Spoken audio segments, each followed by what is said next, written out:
So, hello everyone, welcome to this week's Cyber Clinic. It is going to be rather different today. Today we are going to be covering and going over man-in-the-middle attacks, Wireshark, and also Google Dorking, which is a way of implementing and editing your Google searches that once you learn it, you will probably use it always for the rest of your life. But as I say, it's going to be a little different today.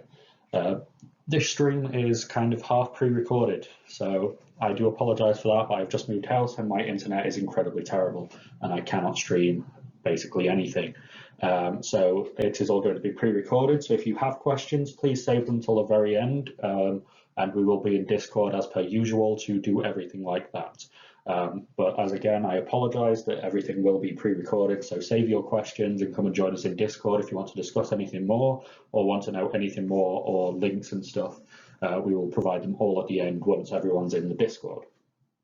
So as I say, this is going to be on Google Dorking and man-in-the-middle attacks and also some Wireshark stuff. Thank you. So as per all of our videos, please use this only for educational purposes. This is our standard disclaimer. Please don't use this for anything else other than for your own educational benefit, or if you are hired to do a pen test and you have full permission from the company that you are working on, or you are doing it with absolute express written permission, and the written part is important for people. This can land you in jail for some of the stuff we are talking about today, which is the man-in-the-middle attacks. If you intercept the wrong data or start messing around with someone else's network without their permission and without any authorization, you could end up going to prison. So again, our standard disclaimer of please don't do this if you are unsure. Unless you have full written permission and you are very, very sure that you have permission, please don't do it. So what we're going to be covering today is Google Dorking. So Google Dorking is a way of augmenting and completely modifying your Google searches so that they are much more efficient. So normally when you search for something, you can sometimes be scrolling through Google, sort of like page 3, page 4, page 5 before you even start going over your search parameters. So whether it be you add an extra keyword or you remove something or you put some quotes around it, putting quotes around it is the very start of Google Dorking. So that is what we're going to be covering, and once you start using it, you will never stop using it, if that makes sense. So it's one of those things of once you know how it works and how to do it, you will continuously be doing it. OSINT, so open source intelligence, or sort of like the basics of how you find out information that is in the public domain. Man-in-the-middle attacks are sort of like your go-to hack that you will see quite a lot of times on TV and stuff like that, which are your, oh, I'm going to sit myself in between computer A and computer B and try and intercept the data. And then to finish it off, we are also going to go over Wireshark, which can be implemented with man-in-the-middle attacks to then get a copy of all of that data. And I'll be showing you some switches and some nice cool stuff about Wireshark that you can do that you probably haven't done in class. And they probably won't teach you till second year or something like that. I know some of you have used it in first year and it was started covering last week, but it isn't as in-depth and all of the switches that you may or may not need. So Google Dorking, what is it? It is an improved way of using Google. So Dorking is just a modification of the Google search engine and the search parameters that are there and adding additional functionality to it without actually need for any kind of external program or anything like that. We are literally just using specific search terms in Google to help amplify and improve our way of searching. It is very, very efficient, very, very effective. And once you start using this and understand quite a few of the nuances and the dorks, which is the kind of like the switches or the search terms, you will use it all the time, not just for hacking open source intelligence and the like, we will use it every day, and why this is the start of open source intelligence. Okay, so I'm going to be talking a little bit about what open source intelligence is and what I consider open source intelligence, which is different to what some other people will call it, and also different to what it is actually explained when you look at books and read through websites about what open source intelligence is. So open source intelligence normally is finding info that is in the public domain or information that is in the public domain. Public domain is then where it gets a little bit he said, she said, which one are you going to use? So normally they say anything that is like you don't need a website or a credential for. For me, I call open source intelligence if you create a false account or something like that, or you have a free website or a free account for a website and you see the same information on that. That is also what I would consider open source intelligence. So if you are browsing around Instagram or something and it says you need to create an account before you can see anything more, or the same with LinkedIn, if you create that account, that is still considered open source intelligence in my books, along with all of your Google, Yandex, everything like that, other search engines to be searched. And a lot of people will do a basic OSINT check on you if you go to work for them. So they'll throw your name in Google. They will throw your name in Google and will end up sort of like searching through the couple of top hits.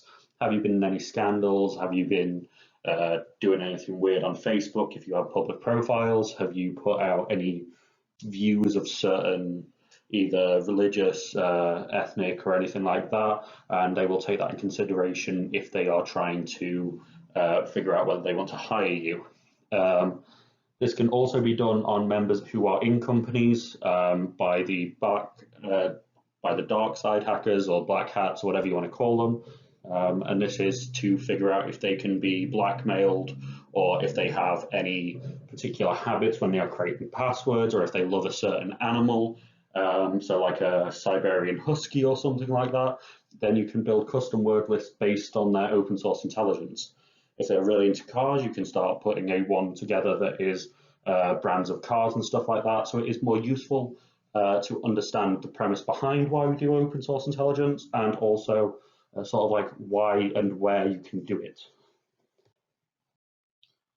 So there are programs for automated OSINT. We're going to be covering these a little bit more in another week.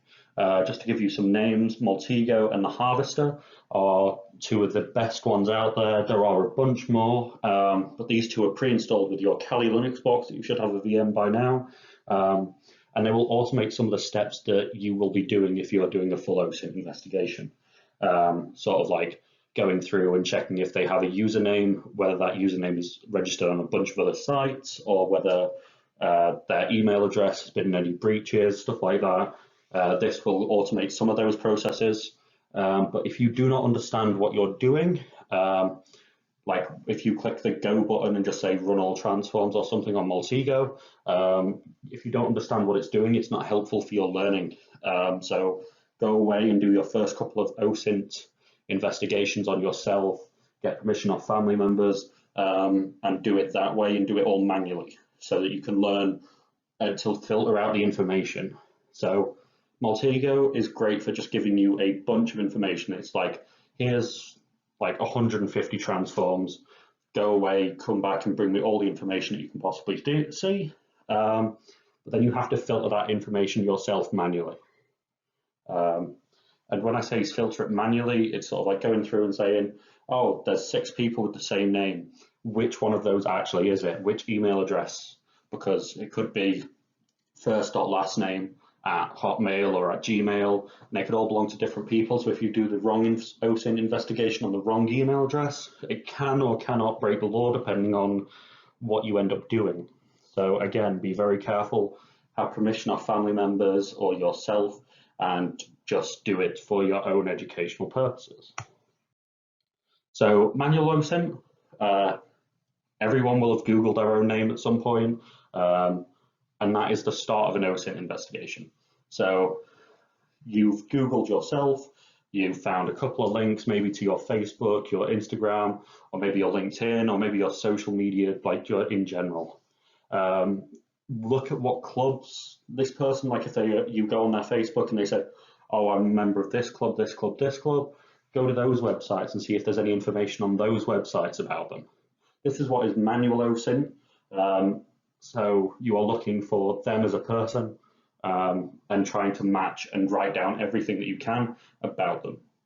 So if they have personal websites, blogs, or like a Medium page, these are really useful as well for trying to figure out and learn stuff about an individual. So this is manual in OSINT, so which is Googling and stuff like that, and which is why I'm going to come on to Google Dorking and why that is so much more important when you are doing OSINT investigations, because otherwise there are thousands upon thousands of reviews and people and everything like that. And trying to filter out all of those false positive readings is really, really hard unless you start using some of these switches and augments to your searches.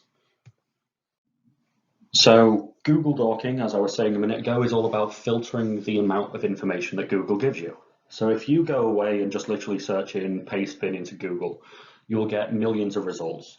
And that's not great if you are trying to find information on a single person, a single company, or trying to look for a single file, or like even if you are doing research or just want to find the best games and stuff like that, Google Dorking helps a hell of a lot with that.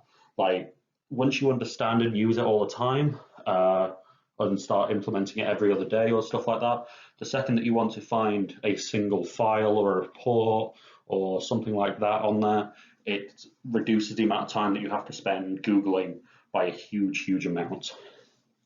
The example I'm going to be using later, as I say, is going to be pastebin, and that's all about breaches, quite a lot of breaches and dumps and stuff like that all go on pastebin first. So using them and using pastebin as an example, really, really useful, especially as when you are working later in life and doing security work and stuff like that. Quite often there will be stuff on pastebin for the company or whatever that you are going to be working for.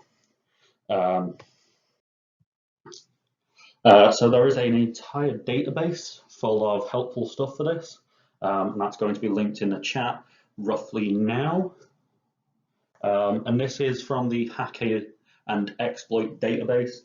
If you don't know what this is a huge website that is filled with different kinds of exploits, different kinds of hacks, everything like that. And they're listed in here for the reason of, if I know about them and so does the rest of the world, there will be a patch worked on them at some point.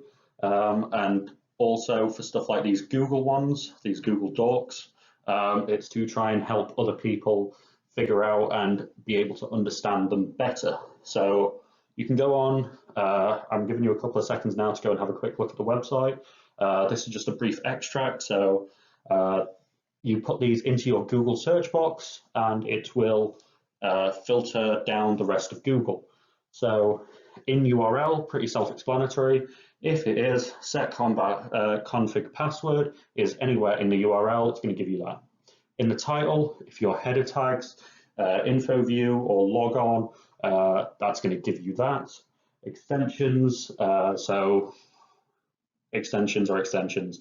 So instead of a .jar, .html, something like that, these are looking for .php, and I'll show you the best one that you'll probably use that gives you the most insight in a minute. So using these, you can find cameras that are live on the internet at all times. So these are just a couple that I found within like maybe 3 or 4 searches, and they were the ones that actually had activity. And this again is using Google Dorking. So these are live cameras that are CCTV cameras that are just on the internet. And if you know the correct search term, you find them. So the left place is Taiwan, and the right place is a Starbucks in the US. And if you are so inclined, you can sit there and watch them all day and just sit and watch security cameras. There are some ones where they are like high rises, stuff like that, looking out over cities. And then there's also the standard wildlife cams that are quite nice sometimes. So there are all these cameras out there, and if you use the right Google Docs, you can log into them. Well, because they don't have any cred, you just look at them. They can also be used, as I say, for information and everything else that you can possibly want. So here is a dork that is combining 2 of them because you can chain them. So there are probably 50-ish different ones between site, in-text, URL, quotation marks around it to search for the exact phrase. All of those kinds of things can be then chained and looked up together. So if you are doing a pen test on an individual person, or you are trying to do a company, you can do it for a domain. So if you are looking for Northumbria, you quotation mark at northumbria.ac.uk, you will find a couple of creds if you start searching pastebin. If not, then you are trying to do it for a specific person. And again, I will iterate the point that this is only for educational purposes with people that you have permission, or if you are working for a company and they ask you to do this. Please, please, please do not go away and do this for your own fun on someone else who is not expecting it and doesn't want it. Please, that is the important bit. So if, as I say, if you look on the left-hand side, sorry, on the right-hand side, the Google Doc here is saying only look on pastebin.com, so that's pretty self-explanatory. And then you are looking for the in-text of admin password. The dot just is a separator. So here you are looking, this particular doc is looking for admin password combinations that are on pastebin. So some of the best docs are quotation marks, which is searching the whole string. So if you have ever tried to search for, try and come up with one, Google Dorking, you will find potentially YouTubers who are called Dork and Dork Shadow and stuff like that, and you will find the Google homepage. But if you put Google Dork in, it will also then redirect you and just search Dorking sometimes, because it is trying to be helpful because you are Googling Google on Google. So it just gets a little confused and tries to then just search for Dork or Dorking, and it gets a little confused. So if you put full quotation marks around it, it sort of like makes it so that you have to have those full search terms in it at any one time. So it has to be the full Google Dorking or bedding or whatever you want to call it, and it will lock down the whole thing. In URL, as I say, pretty self-explanatory. It's looking for a combination in the full URL. Site, again, if you're looking for something like pastebin or you're trying to find stuff on Facebook, it's not as useful. But for straight text websites, it is pretty amazing for just limiting your search down to a single website. Lock or location data, which is if it's got metadata in the photo or stuff like that. You will be covering that later when you are in second year, probably, is all about metadata and EXIF data. And it can search for that, and it can also search for location tags or coordinates if you are doing something like that. As I say, there are about 50 different terms and 50 different searches that are like very useful and very well known. And then the rest of them, there are probably hundreds out there, but there's probably only 50 that you will ever use. So as I say, go away and do it on yourself because you have your own permission. So this one on the right is just sort of like a little guessing thing. So if you can guess what this one is currently doing, I have blocked out the actual URL, but in URL, HTTPS, but it has a minus at the side at the front of it. So there should have been enough time for have a quick guess. If you didn't write it down, that's fine, as long as you thought about it. This is looking for websites that aren't encrypted. So this is looking for websites that do not have HTTPS. So the site that I ended up Googling for this ended up with about 2.5 million pages of non-encryption because they just had an old server somewhere that didn't have HTTPS creds on it. Whether they were expired or they never got put on, you don't know at this point. You can then go and investigate that further. But at this point, you can start looking for websites that have either no encryption, or you are looking for config pages or login pages and stuff like that that aren't encrypted. And then you can also sort of like then maybe go on to man in the middle of that if you are doing it against a company that you have permission for. And I will be covering man in the middle attacks a little bit later in this one. But here, if you didn't get it earlier or didn't manage to catch the link for the exploit database here for your Google hacking dorks is here. Sorry about that. So, as I said, once you have found a website that you are going to target because you are working for them or doing it for an educational purpose with permissions, you can man in the middle attack it.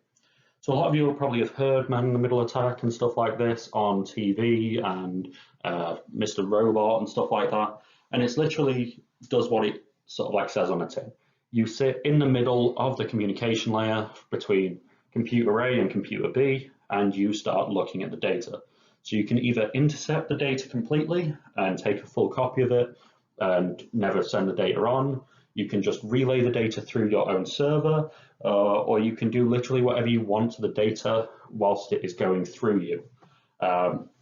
So this is quite useful for if you're trying to find a project or something like that for your second year. Man in the middle is quite a good one to pick, and I will be covering a little more detail.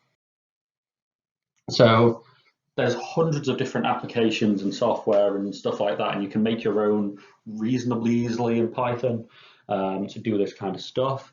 Ettercap is the one I'm going to be covering because it's the one I've had the experience with, but there's also Airjack, Subterfuge, and a bunch of other ones that are pretty useful for doing certain other things. So SSL stripping is pretty can be worked in with Ettercap as well. So once you have the data going to your own server, you can then do stuff with that data before it is sent on. And again, only with permission. The main way that you are doing this and trying to intercept the data is you are either cloning the IP address and broadcasting it a bunch of times so that the other computer believes that you are the real intended destination, or the MAC address, or spoofing what is called ARPs. So ARPs are the physical mapping to the IP mapping. So you are intercepting the thing that says MAC address 11111 is at IP 101, and you are intercepting that and putting out dummy requests hundreds of times a second. So with Ettercap, you have a couple of kinds of attacks or modes of attacks.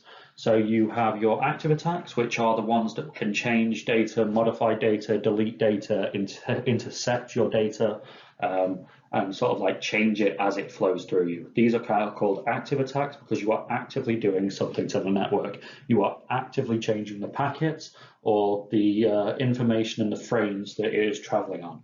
So whether this be, as I say, changing the data, so making someone get a bad log on so that you can log on in their place, or whether it be something like completely deleting all of the requests coming from a certain person's computer, which is technically a form of denial of service because you are stopping the individual accessing the network, but it isn't stopping the whole network from working. So it is a kind of DDoS attack or a standard DOS attack, which you are denying of service to a single user. Your passive attacks are your sort of like, I'm just going to sit here, listen on the network, see what computers are around, see what computers are talking to each other if I can see them, and sort of like listening and not doing anything to alert the network that you are there. They may see an extra computer on the network or something like that, and if they have a good IDS, they will flag that, but most of the time people won't realize if you are just sat there absorbing information very, very passively.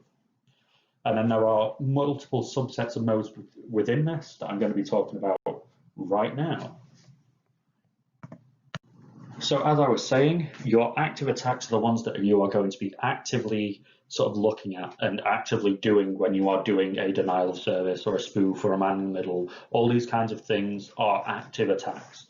So if you are grabbing a copy of the data, you may end up using a couple of these. So you may be sort of like trying to man in the middle between two users, and to do that you will ARP poison or you will clone their MAC address or something like that, and you will sit in the middle and you will try and get all the data. If you then want to become the server and see if you can get a valid login credential, you would use some spoofing for that and some man in the middle. And if all of a sudden you do get a valid login credential, you can start denying of service the individual user whilst you are using their logon credential, so that therefore they cannot go in and change their password if they think something has gone wrong. So it's all of these sort of like small nuances that you can do and combine all of these attacks together into one big attack. And Ettercap is really good at doing this, because it is sort of like the go-to man-in-the-middle tool that also has a bunch of switches to do VLANs and also wireless, straight Ethernet jacks, absolutely everything that you can think of, Ettercap can probably end up doing it. So your passive attacks are sort of like, as I say, you are sat there just monitoring the network. You are seeing what computers are on, what computers are talking to each other, and if they are going through the same switch or hub that you are, because there's a difference between a switch and a hub. If you want to, we can do a talk on that, but you will also be covering that later this year in your actual lessons. But if you can find a hub to plug into the hub first before you plug into a switch. And there are reasons for that, which is hubs forward out traffic on every single port that they receive. So if they receive it in through port A, they will send it out through B, C, D, E, F. And if it's a switch, if it's specific kinds of switches, they will only send it out to the port that the IP address is listening on. So they create their own MAC and ARP tables, and they will sort of like filter the information so that everything isn't sent to every computer. So if you want, if you can, be plugged into a hub. If not, switch will have to do, and you will just have to man in the middle and force the data through you. But that's going a little bit too much in depth. So as I was saying, passive scans, port scanning, and idle listening to information, and just sort of like seeing what is happening on the network. Ettercap can be used with a lot of other software. So Ettercap is one of those things that you use it as a base layer. So then you run Wireshark on top of it to be able to capture the actual information that is going through your computer, or you can use a program called SSL strip, which will start to try and remove HTTPS encryption or TLS support and stuff like that, and it will try and just turn the text and the data into plain for you. There are hundreds of other well, probably not hundreds, but dozens of other programs that can also be used with Ettercap to then augment and increase its amount of capabilities and the amount of stuff you can do with it. Some of these are incredibly useful, some of them are incredibly hard to use, but each one has a purpose and each one has a reason for using it. But anything that you can think to try and have a go at, you can use another piece of software with Ettercap, even if you just have to run that other piece of software on another machine and use your Ettercap to then route all of the information to it. So as I was saying, Ettercap is mainly a command line tool. So it has a lot of switches like Nmap, like hping3, like a lot of the tools that we're going to be using throughout the rest of the year. It has a lot of these switches and command line executable stuff that makes it quite hard to use for a new beginner unless you know what you're doing or you're following a full tutorial. And there are multiple of them out there just on YouTube. But it has a GUI interface as well. So it means that you have like a graphical interface. So it looks like a Windows program. You have buttons, you have switches, you have toggles, which makes it very, very nice to be able to look at. It mainly is used for redirecting data from one machine to another, but it can be used to do a bunch of other stuff as well. We will just be looking at it as the ARP usage for moving data from one machine to another or redirecting one machine to another, and it is very, very easy with the graphical user interface to do this. You click maybe 5 or 6 buttons and all of a sudden you are man in the middle of attacking. Which is why I was saying it is so important just to make sure that you have permission with this, because it can be very, very easy to click the wrong computer if it is graphical and just add it straight into the target list and attack the machine that you are not intending to attack. So please be very careful. We're going to be looking at the nice GUI method. So this here is a sort of like a standard way that attackers will go. So they have a switch, they plug into it, or they have a spare port in like an office space, and they will end up plugging into that spare port.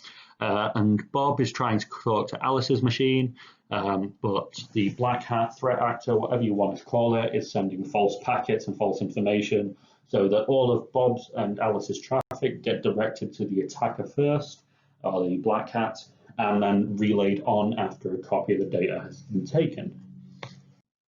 Okay, so this is a standard ARP request. So when I was talking earlier about ARP spoofing, ARP IP cloning, MAC address cloning and stuff like that, most of the time when running man-in-the-middle attacks, you are going to be using ARP requests to end up redirecting the data to you. So an ARP request is a kind of protocol that matches the physical address to the logical address. So you have who is IP address .1.22. Like who is this IP? What's your name? What information? Like that kind of stuff. Please tell another one. So please tell the honeypot server, the attack server, whatever you want to see. And this is always going on in the background of your network, but it is continuously talking to all the computers and saying what IP is what IP, who is this, who is that. It then matches that. So it says, oh, 10.2 is at the physical address. So it is at this exact physical MAC address on the network. So you can have multiple IPs being linked to a single MAC address. This is getting a little technical, but you can. And then you can also see that they did a reverse lookup. So it was saying, okay, so tell .1, but then it was like, I don't know who .1 is. Please tell me .122. And it's saying, oh, here's the other MAC address that we are having to sort of like resend the data back. So they have become a key pair. So I know who you are, you know who I am. We can send data freely between us now. This can be overridden because it doesn't require anything like no authentication or anything. If it sees a new one, a new IP address, or it sees an old IP address with a new MAC address, it will just rewrite its table. And this is to do with DHCP, so that if you bring in a new device and it gets given the same IP address, it doesn't get or lose data. I hope that makes sense. It's, as I say, a little bit more technical than some of the other stuff we've covered, but this is normal activity. It's always on the background, and this is what it looks like before we start spoofing and sort of trying to completely flood the attack and redirect all the packets to ourselves. So as I was saying, this is the extract of what happens once the attack starts. This is what Wireshark sees. So this was all done in the lab environment in CIS. So we had permission to do this for our actual project. So we got asked permission, we got given permission, we got a dedicated set of machines to do this on, so that we weren't interfering with the rest of the lab. We got a full network layout and network stack so that we weren't messing around with anything that was legitimate traffic on the network. Because as I say, this is very easy to do and to mess with the wrong machine. So here we can see the first machine is our sort of like our real one. So this was the one that was primarily sat on the actual 108 IP address, and its IP address is A08C, blah de blah, the rest of it. And within sort of like 3 or 4 seconds of us spamming the attack and starting the attack, we managed to, as I said earlier, these are your packet numbers. We sent roughly 600 odd packets within 3 or 4 seconds, and all of a sudden we started spamming the network saying, nope, 108 has moved to 80800, and that was our IP address of the attacking machine. And as I say, we were doing this on our own network, so we had permission from the lab team, and we were doing this on our own network for educational purposes. So here you can still see there's the occasional other ARP packet. There's another one down here which is saying, oh, what is this? But for the predominant amount, we are sending a ARP request saying, no, I'm over here, I'm over here, I'm over here. There is a way of changing this speed. For here, you can see it's roughly every couple of seconds. We are sending more ARP packets, and it is that guesstimating of timing. If you are lucky, when someone sends a request, you have just overwritten their ARP database because, as I said earlier, it requires no authentication. So if someone comes up and says, here's a new one for this IP address with this MAC address, it will automatically write it to the table. It requires no passwords, no authentication. The bad thing about that is because you can do this very, very easily. You don't need to guess a password. You don't need to try and brute force anything. You can literally just say, oh, this is a new IP address, go for it. And when you are doing this, as I say, it will affect every computer on the network that is trying to send data to that target. So if you set it to a router, all the data that is going to the router comes to you first before it goes onto the router. Or you can literally just clone the whole router and or switch or service or firewall or whatever you want to do and start replicating and looking at the data that way. Wireshark, as I say, is a smart program, so it is telling you that there are duplicate addresses. So this duplication is for us as the user because it is used by white teams as well and white hats as well. So when you are sort of like looking through log files, trying to find if an attacker was in your network, if you see these duplicate useless, most of the time it will be because a computer has got confused or a router is giving out 2 IP addresses for the same DHCP license. but sometimes it is because there is a hacker in your network just going, I am this computer, I am that computer, and just trying to see what information they can get. So as I say, this is the nice GUI, and I'll now be talking you through a full attack if you are doing a man in the middle with etiquette. So when you start up, it's saying sort of like, what interface do you want? That's pretty self-explanatory. Like, do you want to use your wireless card? Do you want to use your, if you've got multiple Ethernet jacks, stuff like that? And do you want to have a couple of different interfaces working together, which is bridging or bypassing it by bridging? So this is the GUI interface of your etiquette software once it is now listening. So when you launch it, it will automatically start listening for hosts. If people are sending traffic over the network, it will add them into your IP address and your MAC address table. I know I say MAC address, IP address a lot during this, and it might not make a lot of sense to you right now, but eventually it will when you are finished sort of like your network tech 1 or network tech 2, you will understand this a lot more. So your IP address is your logical location. As again, this doesn't have to make sense, but think of that as the thing that you all know and have used before. So you are pinging to that IP address, you are doing stuff to the IP address. You have yet to touch MAC addresses if you've been following along with these tutorials. Your MAC address is the physical location. So it doesn't make a lot of sense when I say physical and logical locations. They both are attached to the same port that's in the back of your machine, but they will soon. But as I say, here is the etiquette software. So you have your IP addresses, your MAC address, and description if the service that you are looking at or the operating system has it. So our 10.0.0.10 is our target. So that is the server that we are trying to get to. It is just running a HTTP server, so a non-encrypted server for internet traffic. And what we are going to be trying to do is capturing a login to it. So because it's not encrypted, we will also be demonstrating the reason why all websites should be HTTPS encrypted or TLS encrypted. This means that if we are successful, we will get a full capture of the hash or the live password if they aren't hashing passwords. Because it isn't encrypted, we will get a plain text version, which is nice. So here you can go in and delete hosts or add hosts to different targeting lists. So if you look at group 1, it is the honeypot server, so the HTTP server, and this is the data that we want to be collecting things sort of like going to. Our group 2 is what we are going to be sending the data from. So this is then going to be routed to our machine. As I will come into in a moment, you will see how this is done. But we are routing data from the server that is sending the request to ourselves so that then we can send this on to the honeypot ourselves at a later date or capturing it ourselves.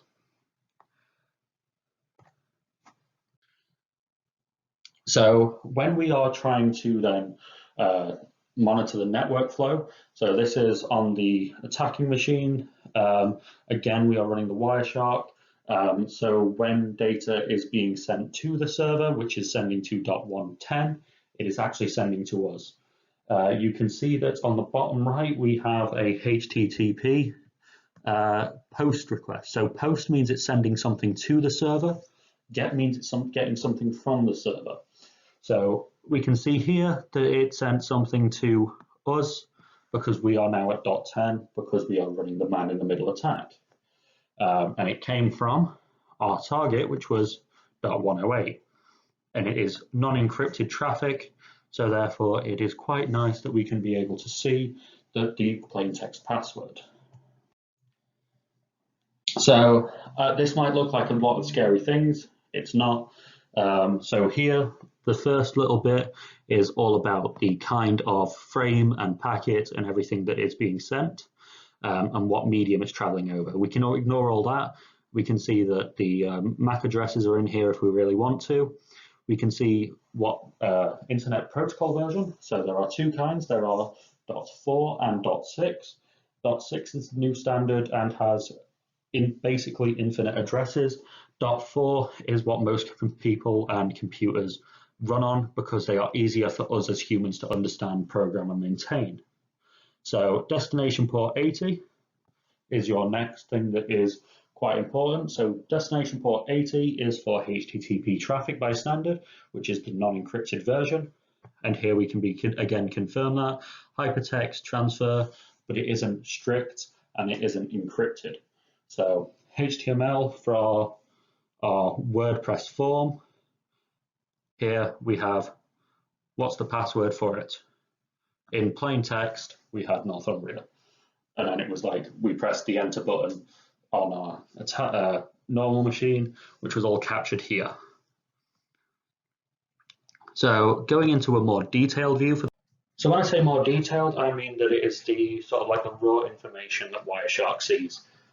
You might know that when it's transmitted over an Ethernet or a Wi-Fi line or something, it is transmitted in ones and zeros in binary. We can't understand that. There are very few people that can.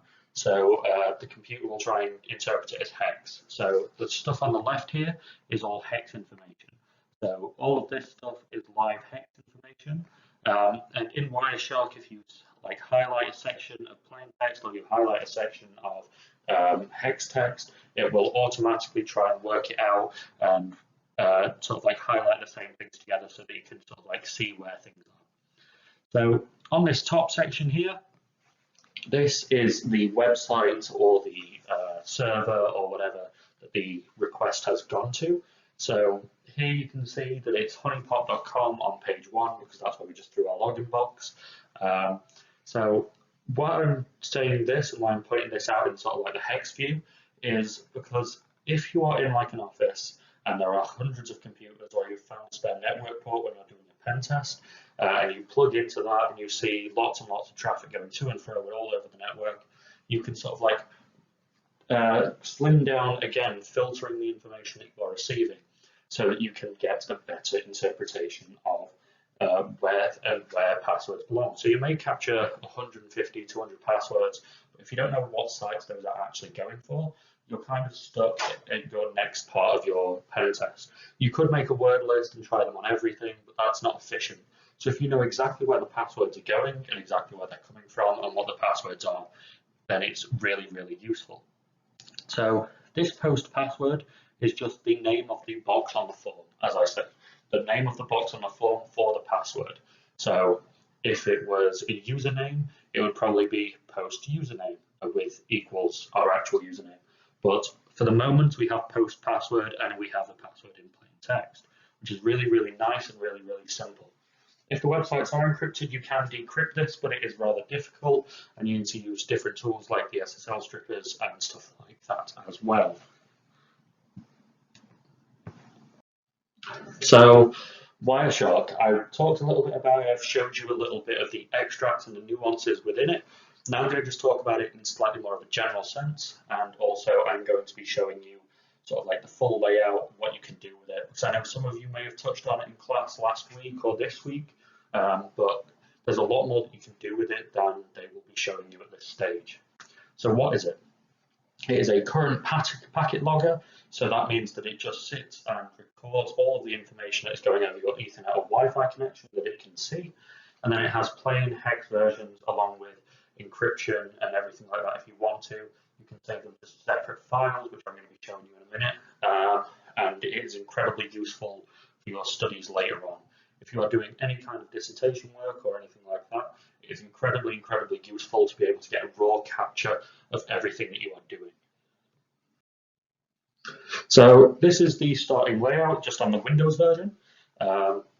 So up at the top left, we have our sort of like our bar for file, everything we want, like a standard program. Here is your sort of like go buttons. The one on the left is start, middle one is stop. You have settings, open a file, you have sort of like refresh, zoom in, next frame, everything like that. Here we have our columns. So this one here is our packet number from when it started recording. Then we have the time since you clicked the start button that it started seeing the first packet. It didn't see the first one for about a second, and then all of a sudden it just starts to catch a load of packets. What it's coming from, so this is by MAC address mainly. If it doesn't know what the IP address is, and if it has a name, it will also throw the name in that. Description is sort of like, destination is where it's going. The spanning tree protocol, you will be covering this later. I think it's next semester if you are in year 1. Spanning tree protocol is sort of like getting the layout of the network. So trying to figure out where everything is, where the switches are, where routers are, stuff like that. Here is just, again, some IP addresses or some IPv6 addresses. What protocol? So FTP is the spanning tree protocol, ICMP is only pings, UDP, TCP, whatever you want to do, it will show in here. The length of the packet, information about the packet, which is all starting to get very technical and these can go for sort of like hundreds of characters if you are doing a full info capture. Probably the only thing that you will actually be looking for in here is MAC addresses. Here on the bottom you can see the current packet selected. So it is the first frame that we saw, 480 length, it was going over the Ethernet port, it is running Ethernet protocols, it is going to IPs because it's logical link. So as I said earlier, logical and physical are slightly different. So it's going to logical, and then it's spanning tree, and this is the actual packet information. It makes no sense to us, but it makes sense to the computer. So here I'm just zooming in a little bit for you. So here you can see the file that I ended up opening. So I created one earlier that was for a project I did in second year, which was all in about man-in-the-middle attacks. So this is just that same file that you can save and come back to at any time. So as I say, we have a start button, filters. I will be covering much more in depth later on. If you're doing wireless stuff, this is the one you want to be using. And as I say, this filter is your main source of friend for the next sort of like little bit. So again, we have a lot of information. This file was, I think, ran for maybe 2-3 minutes, and it is hundreds upon thousands of lines long. That's probably an exaggeration. It's thousands of lines long anyway. And here you can sort of like see everything that's going on. So these two buttons are whether you want to color code your sort of like drop down on the side view. So as you can see on the right hand side, when you are looking at all of your packets, you can see which ones are what just by sort of like a first glance. So if you're looking for a particular kind of packet, let's say you were looking for a bunch of ARP requests, normally green, you can look in the right hand side table and see just a brief glance where some may or may not be.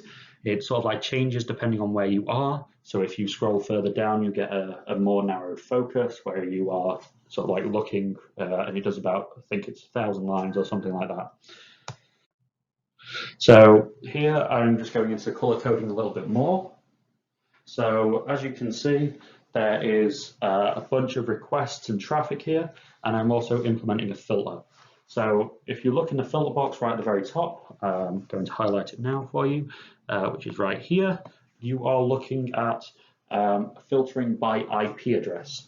So you are filtering everything out except from stuff that is either going to or coming from 10.0.0.1, which, if you can remember, was one of our devices. So here we are literally just looking at everything that is coming from that one. So it's skipped out a load of stuff in the 30s right here. It's going to skip out a bunch of stuff at the end of it, and it's just going to only filter out what we want. And as I say, these are all color coded. So you have blue, which is normally general traffic, green, which is normally internet traffic like HTTP or HTTPS, or even ARP requests can sometimes be green. And it all depends on what setup and what filters and if you've manually changed them. And when you manually change them, you can set different things to different colors. I have not done it. I have heard it can be done. Do it at your own sort of like volition, but for the moment, just learn about Wireshark as a whole. So if you want to search for specific ports, here you are. So these are sort of like basic ports. So as I was saying earlier, HTTP runs over port 80, is non-encrypted. We can literally just search everything out except from these kinds of HTTP packets or anything running over port 80. So the important stuff is TCP, HTTP, which is very, very useful for us to know, because if it says HTTPS but it's going to a port 80 port, they know what they're doing a little more, and they have encrypted everything even if it is redirecting to another port. So Is it running JavaScript? You can see that here. What's it doing? Gives their applications, and then just a bunch of sequence numbers. So this is the way that you are trying to like search out if you have thousands upon thousands of lines, or you have a very big file with a lot of information in it. You can search through it quite quickly if you start using ports and switches and filters and all of that kind of stuff. So you can also see here, you can also put in switches and identifiers and everything like that, so that you can sort of like implement and add more than one filter at a time. So normally, if you put both of these together, they would break and say this isn't a valid filter. If you put two pipes next to each other, it says or. If you put, like, genuinely just use the word or, it will also work. It just depends whether you are sort of like word focused or whether you are symbol focused, because you've done a lot of programming. Because it is kind of similar in a lot of programming languages. Pipes are either feed into the next thing, or several of them are or. If you put an exclamation point before, like if I put an exclamation point here, instead of this second thing, it would say, but do not show me UDP. Or if I'm searching for an IP address, I can say exclamation mark equals, which says, do not show me this particular IP address. So if you are on a network and you don't want to see your own packet information and stuff like that, you can just straight filter it out. You can also use these filters when capturing things, so that you can filter out information from certain servers or stuff that you don't want to look at. So if you are doing a pen test and they say these IPs are out of focus or out of range, you can just put in a straight capture thing, filter that says, I do not want to look at these. If you see a packet with this information in it, discard it. I don't want to see it, which is incredibly useful if you are doing pen tests and stuff like that. So what we've covered today is quite a lot of Google Dorking and stuff like that, and they are incredibly useful. We have some OSINT challenges online that may or may not require them. You could get them without Google Dorking for stuff about the cyber clinic and stuff like that, or you might have to use them if you are struggling to find them by default. Man-in-the-middle attacks, we have a PCAP challenge, which is the program file that Wireshark uses, that is also on there to implement, and sort of like what I've covered in Wireshark today should be enough to help you get enough information out of the Wireshark thing to get the flag. And we've also covered man-in-the-middle attacks, which are your sort of like one of your go-to hacks for sort of like if you're doing a physical pen test, if things aren't encrypted. If you are sort of like looking at different things to do with hacking and are still interested in learning some more, please give us feedback about what you want us to see or what you want to see us present next week or the week after. But for the next little while, we will be doing these sort of like pre-recorded videos, just because my internet is not currently good enough to stream. But as I say, we've covered Google Dorking, man-in-the-middle attacks, and Wireshark. If you want to contact us, please try on Discord first, so therefore the rest of the support team can help. As I say, we have 5 members of the support team that are here to help you with whatever you want to do in related to hacking and stuff like that. And if that doesn't work, you can always contact me by a straight email at matt.f.chambers@northumbria.ac.uk. So at the moment, we are probably going to be heading over to the Discord channel and doing some live stuff over there. So if you want to join us for the live stuff, please join us. If not, it isn't the end of the world. I hope you enjoyed this week, and we will see you again same time next week.